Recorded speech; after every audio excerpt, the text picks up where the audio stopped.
sun will soon reveal the day. Well, here we are in TONTO Studios where we made Thunder and Son. It was a very interesting experience for me because it was the first time that Stephen and I actually started a record from scratch, and he was willing to experiment because we're both composers.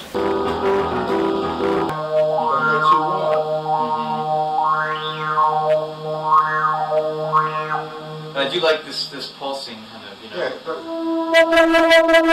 That's what I'm looking for. Go for it. You know?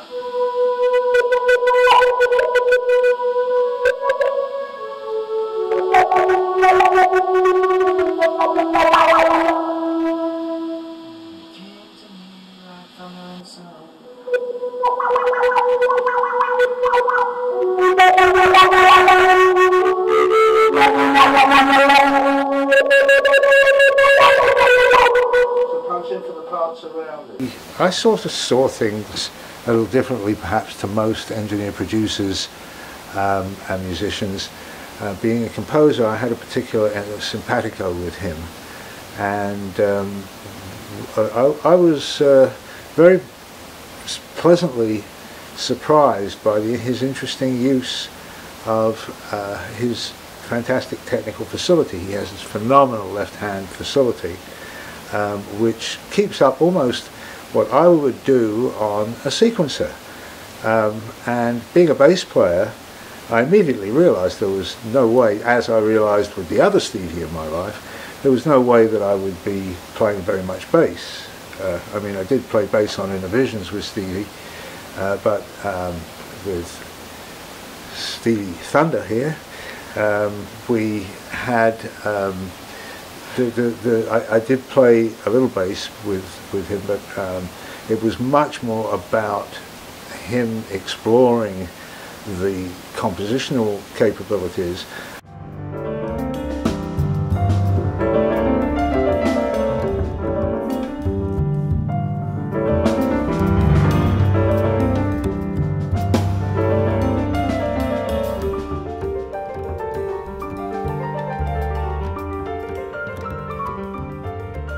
And seeing where Tonto would take him, because Tonto is an instrument that's interactive, and it's not like a digital synthesizer of today where you push a button and you've got an instant sound. You have to sort of work at it. You have to have some sort of image. You know, there was this aspect of chance and allowing for, you know, having an idea about what I wanted or what I was imagining, and then getting into Tonto and exploring it. You kind of got in the ballpark, but then it would open up this whole other thing, and it was very weird because it was almost as if Tonto was this living creature that got inside your brain and inside your music, and like, okay, you want to do this, okay, then I'll give you that, and it was kind of magic. And the thing is, when you're working with that, with analog synthesis in that way, and that type of instrument, you have to get it right away because it's always shifting, it's always moving. And so, so that was very intriguing because it was a very live, almost performative dance with this machine / creature.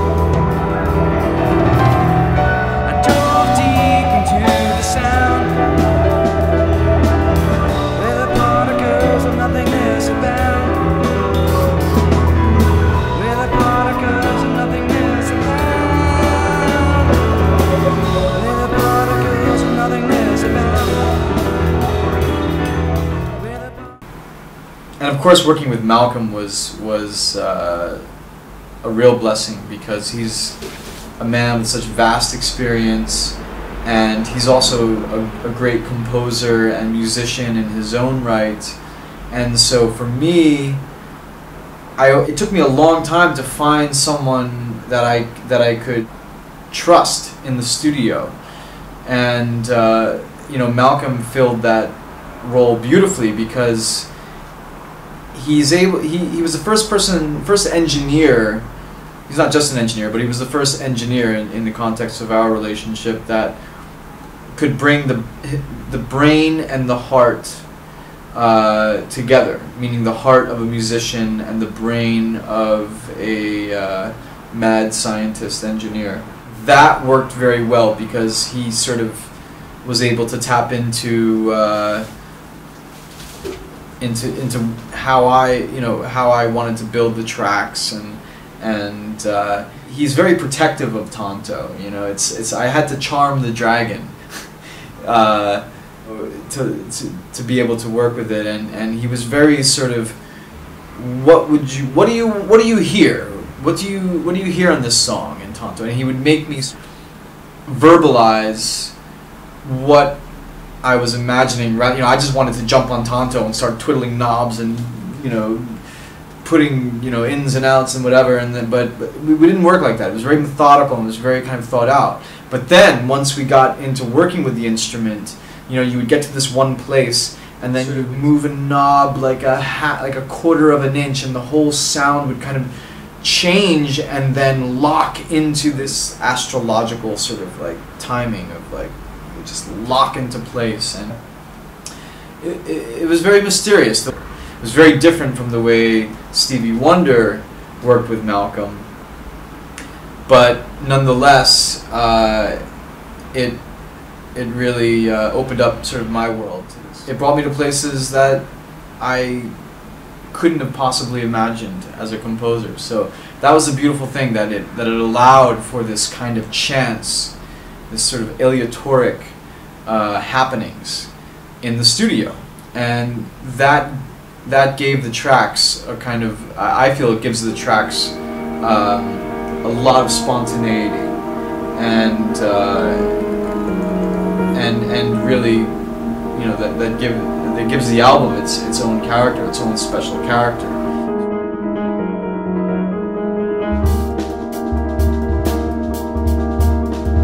All across the field there's an echo and a trace. It's all one through the window pane of space. The falcon gentle lands upon my wrist, a soaring message in the morning mist.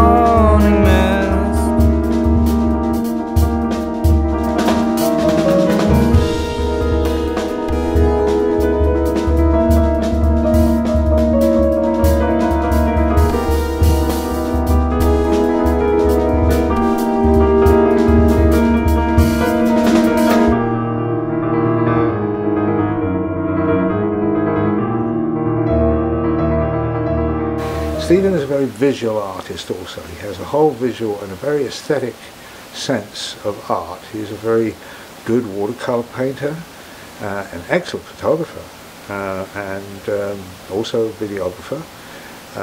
And I think he has incredible potential in all of these fields because they all cross over, and he has a mind that can grasp on multiple levels. And that was another area where we coalesced very well, because there aren't a lot of people that I meet in my life who can keep the multiple levels that I keep jumping to. They can't keep up with it too well. But Stephen hasn't had any problem at all. He has this, I suppose, got to do, I put it down to being to do with music, and the fact that he thinks in multiple events. He thinks in terms of events, as I do, and his music, like mine, is very visually oriented.